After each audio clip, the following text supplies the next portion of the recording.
you were with PwC, doing very well in your career, going to be a partner soon. At that moment that I actually had my first manic episode, you felt a lot of shame. Am I good enough to still be here? Sort of. So you were going through all that in your head?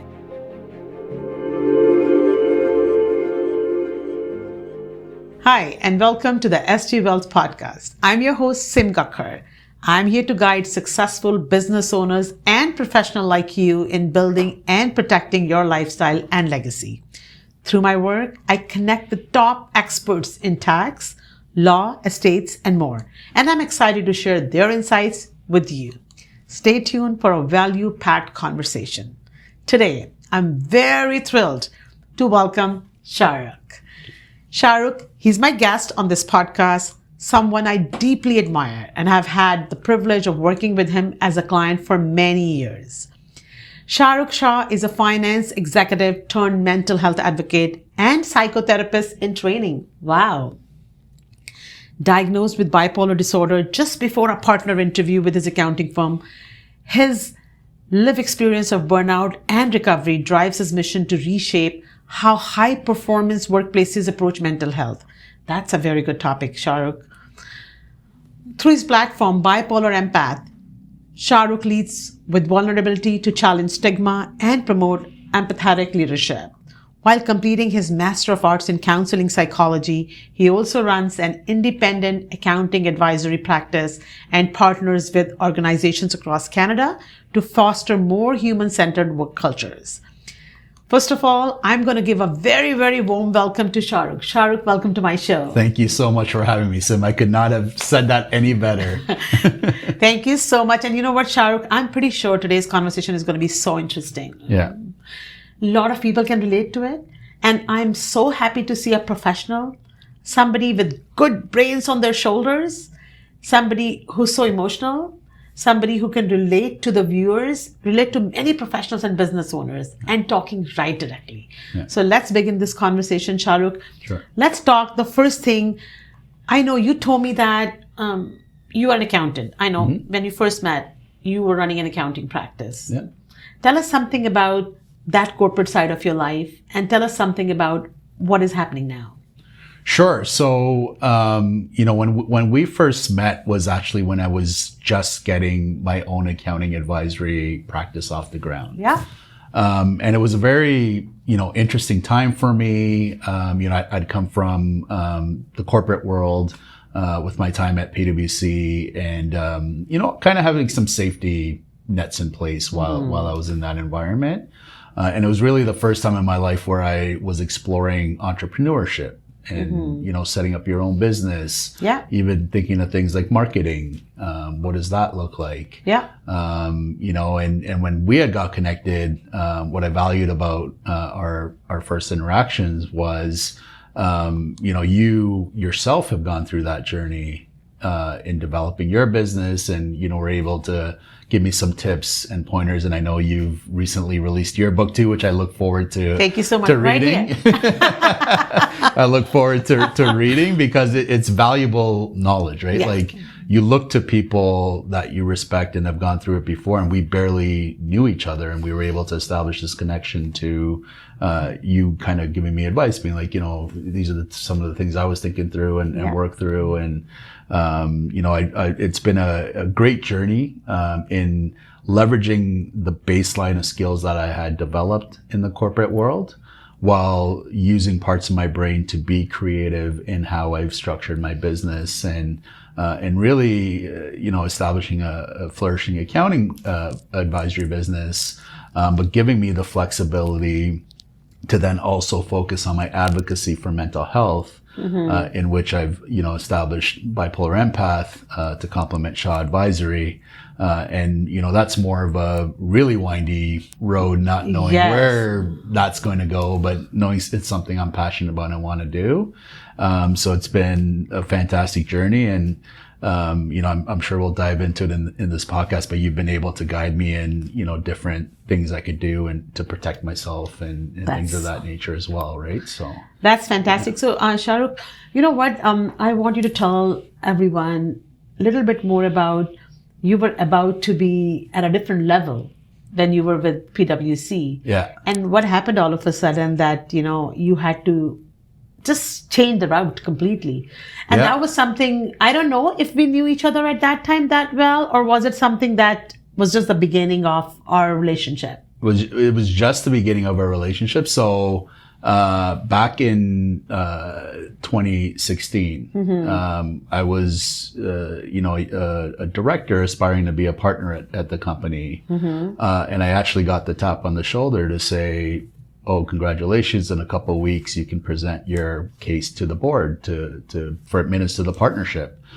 Which, as a young accountant in the accounting world, is a significant milestone in a career, and it should have been the happiest time in my life. Yeah. But it was at that moment that I actually had my first manic episode. That was the very first one? First one, and I had never been diagnosed with bipolar disorder before. Obviously, did not know what it was, and it was a very shocking thing to happen. It's like, why now? Why, when everything seems to be coming together, does my life appear to be falling apart? And it really, for me, forced me to look inward and say, what about this environment or what about it is not working for me? And it took a while and it took a journey to get to where I got to, but I got to a place where it's not that I wasn't good enough to do these things anymore. I wasn't worthy of doing them. You felt a lot of shame. Am I good enough to still be here? Sort of. So you were going through all that in your head? All of that in your head. And then, as you work through that, it was actually a friend of mine that really gave me the push to start up my own business. Okay. And he said, Shahrukh, like you are still great at the things that you're good at with client service and all of that. And he actually just went out and registered my company for me. Wow. That's so nice. And we all need to have friends like that in our lives. Yes, absolutely. And he was like, I'm going to pay for the registration fee. And if nothing else, you've given it a shot, luckily it happened in November of 2020 when he registered that company for me. And luckily the tax year was obviously pretty quickly after that for the filings. And when you notice some of the tax benefits of running your own business, you're like, oh, this is not such a bad life, actually. But I'll go back a little bit to that in 2016, the first episode that you were, you realized that there's something like that going on. Yeah. How did it affect your identity? What changes came in your own perception for your own self? Yeah. And how did it affect your aspirations? Yeah, for me, up to that point, a large part of my identity was tied to being an accountant, was tied to being at PwC, was tied to being a partner at PwC. Yeah. Even taking it further back, in high school, when I was considering of what I wanted to do as a profession and career, I actually told my high school guidance counselor in my last year, he's like, "What do you want to do?" I'm like, well, I want to be an accountant and I want to work for PwC. Okay, so that was the goal. It was a goal. Yeah. I didn't know what PwC was. I just knew I saw a commercial and I went to work and this is what I was going to do. So Shahrukh is a go-getter. What was the plan? You got it. That was the plan. I was going to get it. And, when you have that taken away from you, it can be pretty crushing. And it was pretty crushing. It was, yeah. And it was almost me having to reshape and rediscover who I was as a person and saying, what is core to me? What do I value in this world that is not just tied to my work? And, I really went on a journey to understand myself better. Did you take some time off? I was hospitalized the first manic episode, had to take a 3-month disability leave. Okay. To be honest with you, in hindsight, I probably should have taken longer. Because when you go through that big a shock to your system, you really don't understand what's happening to you. Yeah. I didn't know how to navigate that well. So I went back to work and I felt very lost going back to work. And I actually had to take a second leave of absence, in which that was the one where I was able to finally start to say, okay, I need to understand what's happening. I need to understand. So was it hospitalized leave of absence or what was something just to figure out? Both were. Both were. Yeah, both were. And so, sorry, I'll just interrupt you a little bit. you were diagnosed with bipolar disorder. That's right. And bipolar disorder has manics and then lows. Yeah. So what was in manic that took you to the hospital? If you want to say a little bit more about that. Because a lot of people can relate to it. Yeah. And what's interesting in mania is a lot of people assume it's when you're at low moments is when you go through your worst That's moments, what I thought, yeah. Right? And that does happen, and it does happen with the condition. But there's also moments where you're very excitable. You go through euphoric states. You have very grandiose visions of things. And the way I say it is, it was almost like I was too happy and it spiraled upwards out of control, which is a weird thing to say, but it's... Can you explain it a little bit more? What does that mean? Yeah, and it's almost like when it spirals upwards, I was starting to have visions of like doing great things and changing the world, but in a way that was almost like, it's almost like I thought I was like a messiah here to save the world in what I was doing.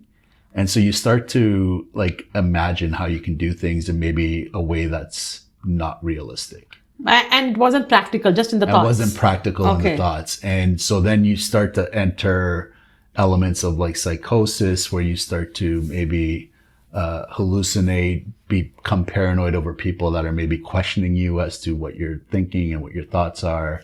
And so it's funny because a lot of professionals can have really big vision ideas. Yeah. And big things, right? And not to say you shouldn't have those ideas and you shouldn't do those things, but most people are able to at least rationalize those things and understand systematically how to get to them versus like when you're in states of psychosis and maybe dealing with a mental illness, you can really spiral and have these grandiose ideas that are not realistic in how you're thinking about it. But how would you, I mean, you were with PwC, doing very well in your career, going to be a partner soon. Yeah. And if you have these kinds of ideas, somebody can say, oh, he's smart. He can do it.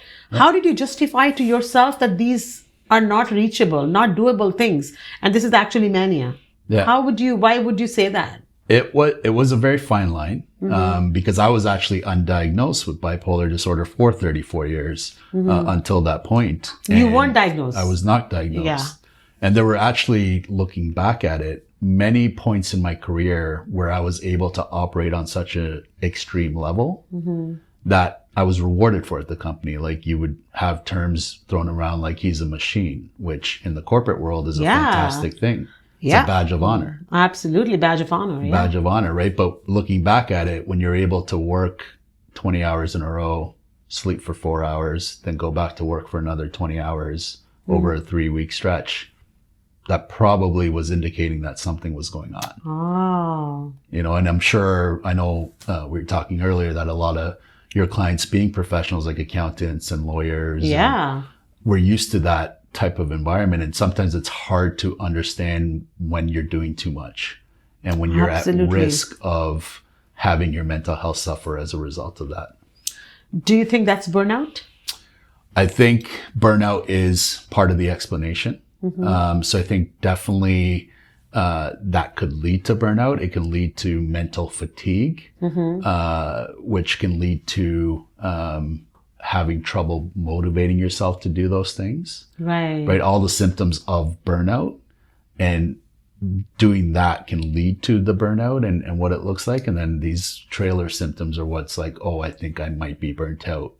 And it's hard, right? It's hard, as you know, I'm sure you talk with your clients. Of course. And high performers, they are always very ambitious. They want to do more and more. And sometimes they don't even understand. And a lot of people, and a lot of times, do you think that, Shahrukh, a lot of people are not even diagnosed? Yeah. Right? You got diagnosed because you were always smart and you went to the hospital and then they did their tests. But even for 4 years, you were not diagnosed. Yeah. Right? So a lot of things. So what would you tell your younger self? So it's easier to say now. I know. But I would tell my younger self to stop and smell the roses, which is a very, maybe it's a naive thing to say, but it is one of those things where, a lot of us that are high performing individuals have the opportunity to do a lot of amazing things. Yeah. And I think a lot of times we don't fully stop to appreciate what's happening along our journeys and sharing it with the people that matter most to us. A lot of times, I know at least for me, is when I was thinking about, what type of life I wanted, I'm like, well, I have to be the income earner. I have to be this person. But then you stop spending time with the people that matter. And it's like stopping and smelling the roses and fostering those connections with people, I think, really helps you slow things down, but also keeps people connected to you, that if something is going wrong or they see something, that you have people in your life that are able to point that out to you. Absolutely. So now you're an accountant. Yeah. But you've changed something.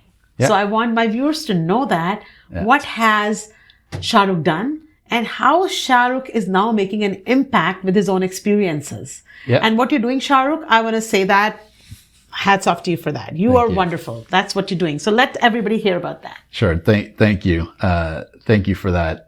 So yes, I'm an accountant by background and I do run an accounting advisory business, but I use my lived experience to share my story. Yeah. And how I've been doing that is, I created Bipolar Empath, which I always say bipolar gave me the gift of empathy. So it was a natural name for my mental health brand. And I began by sharing pieces of my story on my So what is Bipolar Empath? Is that a group? Is that a book? Is that a community? What is it? It's kind of everything. So Okay, perfect. it's everything. It's kind of creating a community where people can feel comfortable coming to. Okay. Is that open to all? Anybody can join that? Anyone could join it. So on my website, there's kind of sign up. You can sign up and subscribe. What's your to website? All communication. So it's Bipolar Empath, EMPATH.ca. Okay. Or .com. I have both. Perfect. And so really what it is a community for people to feel safe and comfortable sharing and hearing me share pieces of my story. I've, as you said, worked with organizations to help them understand their own mental health strategies, how they can create more empathic cultures for their people and their communities. I went back to school. So I'm currently completing this August my master's in counseling psychology. Wonderful. So working and that's with the way of giving back to the society. That's right? the way of giving back, and will be qualifying as a registered psychotherapist as part of the process. So never say you're too old to go back to school and learn new things. And you're not too old at all. Yeah. And so Shahrukh, how is it intersecting with your financial wellness? Sure. Because being an accountant, you were making certain money, money is something which really everyone loves in this materialistic world, that everything has a dollar attached to it. Yeah. But when you think about giving back, when you want to help people, you don't think from that point of view, because the biggest impact is what your reward is. Yeah. So how do you think it affects the financial well-being? Going that route? Well, I think from a financial well-being perspective, you have to be a little more intentional with how you think about money and how you think about providing for yourself. I know when you and I started speaking, it was understanding the different types of products that I could enter into just to help protect myself. Like for me, being an entrepreneur and going from a group benefit plan to an individual plan was, with the pre-existing condition of mental illness, was understanding, like, I just wanted to ensure that, I could have some critical illness insurance. I could have, some things that help me through the process. And it's, again, I think we were talking earlier, it's now I think about things on a net income basis. Yeah. As opposed to when I was a T4 employee, I always thought of things on a gross basis. Yeah. At the end of the day, what's in my pocket and the government can't touch is what I care about. Yeah. So let's talk a little bit more about that, because a lot of self-employed professionals can relate to it, that when you have a T4 income, that means that you've paid the tax on the full gross.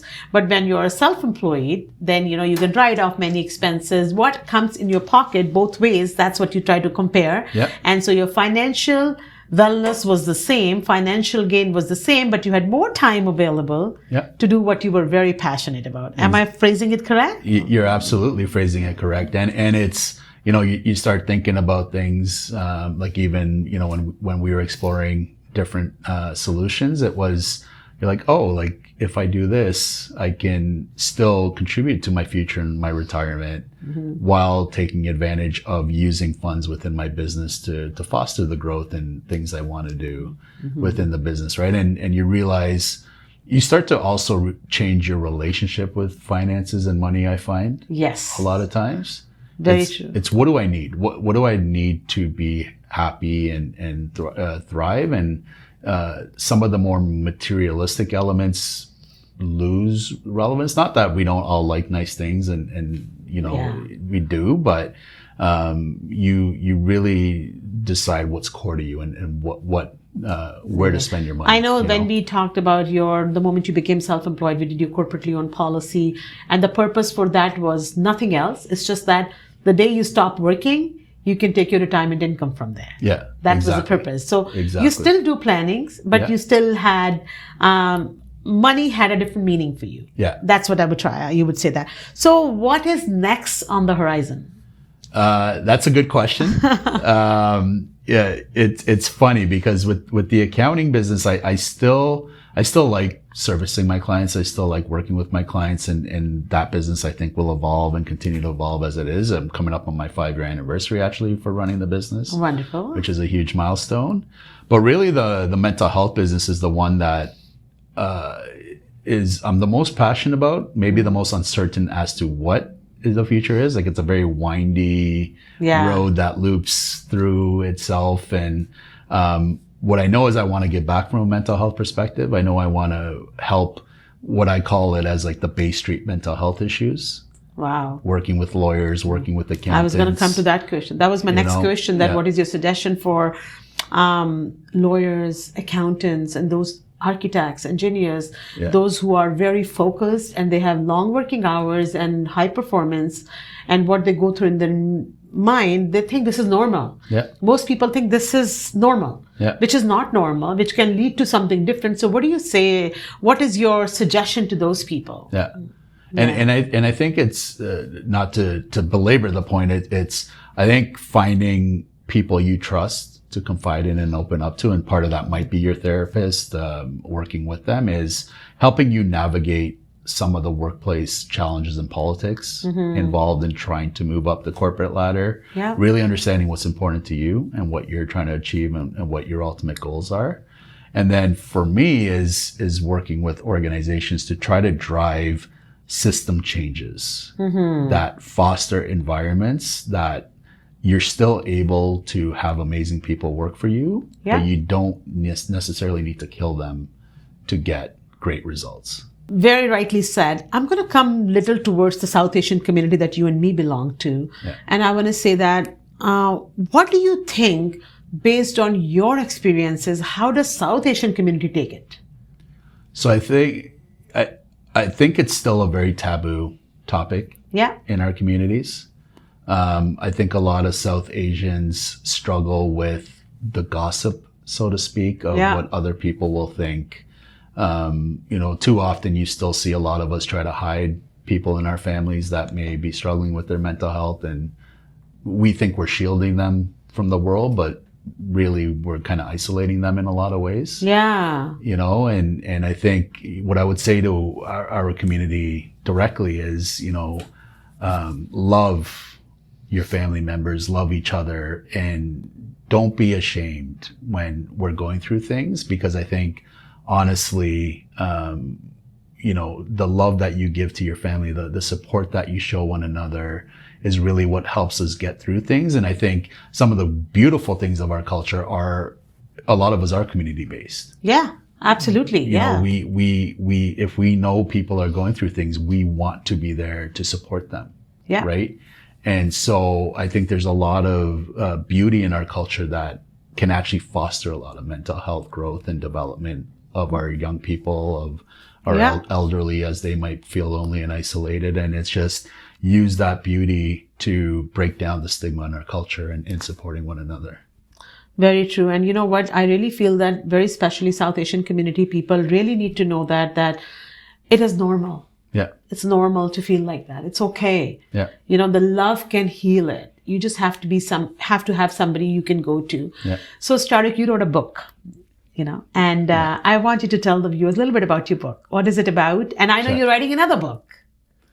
I keep writing. I keep tinkering with things. I keep tinkering with things. It's not completely in a book phase, but okay. But what's the book that you've already written? So let's know a little bit more about that. Yeah, sure. So the book I wrote is called Mental Illness: Don't Let It Define You.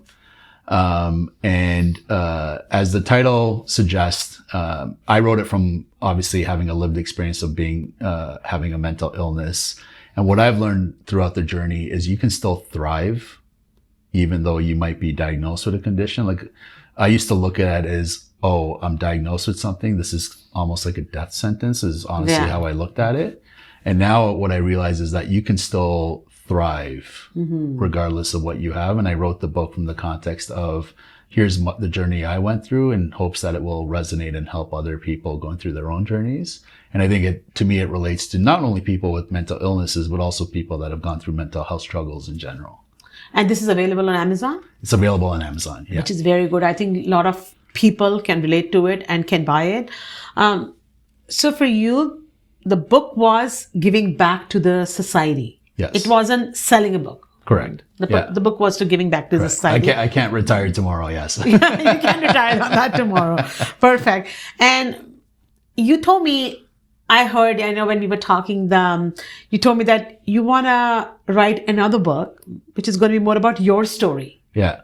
And in that story, you're going to be inspiring youth, or is that something, what is it about? Yeah. And part of it is that, part of my vision too is, I gained a lot of wisdom from my mother growing up. Mm-hmm.